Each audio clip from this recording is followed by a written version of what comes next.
Bihar to create 46 lakh job opportunities and boost infrastructure by 2025 end. Arunoday Saha awarded Padma Shri for excellence in literature and education.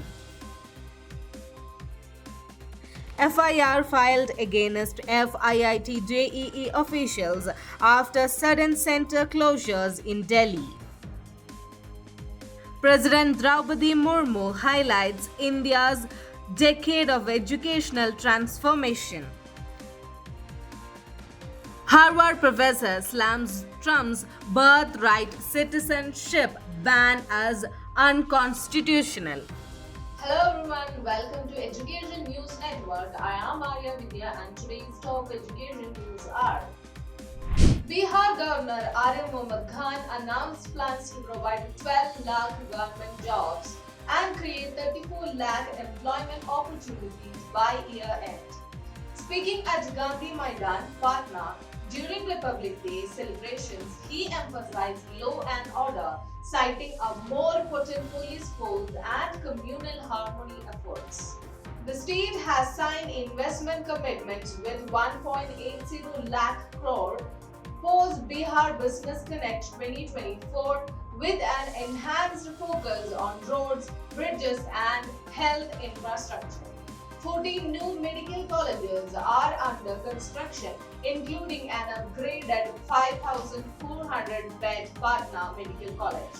Women's empowerment initiatives include 35% of reservation in government jobs and 10.61 lakh rural self-help groups. Additionally, 1.62 lakh crore has been allocated for agricultural development under the fourth roadmap. Arunoday Saha, former Vice Chancellor of Tripura University, has been honored with the Padma Shri for his significant contributions to education and literature. Despite having a PhD in economics from a US university, Saha expressed the joy that his passion for literature has been recognized. Tripura Chief Minister Manik Saha and Parliamentary Affairs Minister Jatin Rajnath congratulated him and highlighted his inspiring journey from school teacher to BZ of a central university. Born in Vishalgarh, Tripura in 1948, Saha has authored 10 books and received the Tripura Vibhushan Award in 2023. This Padma Shri acknowledged his enduring impact on education and literacy contributions, which have inspired countless individuals nationwide. Noida police filed an FIR against FIIT JEE founder TK Goel and 11 others over the abrupt closures of coaching centers, leaving over 2,000 students stranded.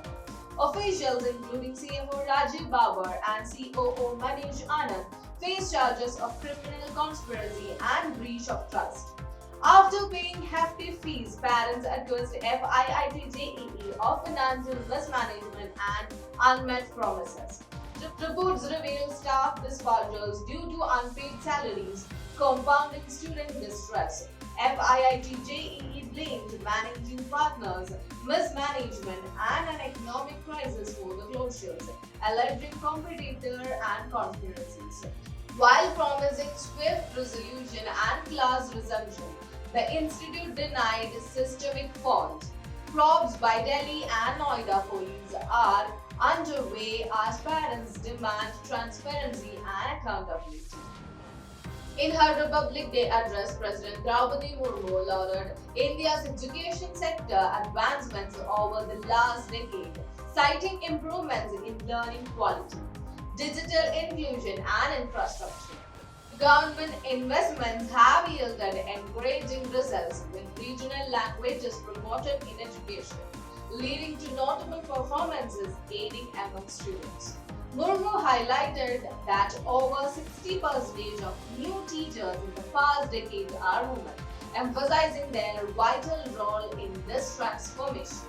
She praised the integration of vocational education and corporate internships for youth. India's global achievements include ranking 6th in intellectual property filling and rising to 39th in the Global Innovation Index. The president affirmed that a strong school-level education foundation is driving growth in science and technology. Donald Trump's executive order ending U.S. birthright citizenship effective February 19, 2025 has sparked outrage, particularly among immigrant families, including Indians on H-1B and student visas. Harvard law professor Donald Newman criticized the order as doubly awful, violating both the 14th Amendment and citizenship statutes.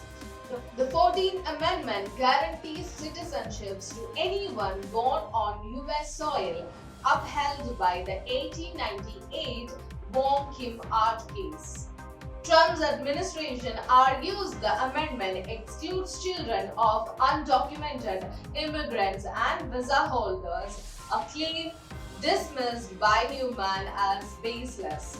Indian families fear devastating impacts on their children's futures, including losing in-state tuition and federal aid. Legal experts predict the court will strike down the order, upholding constitutional principles. That's all for today's news. Signing off with Arya Vidya. For more such detailed news, log into our website www.theenn.com. Don't forget to like, share and comment on this video and subscribe to our channel.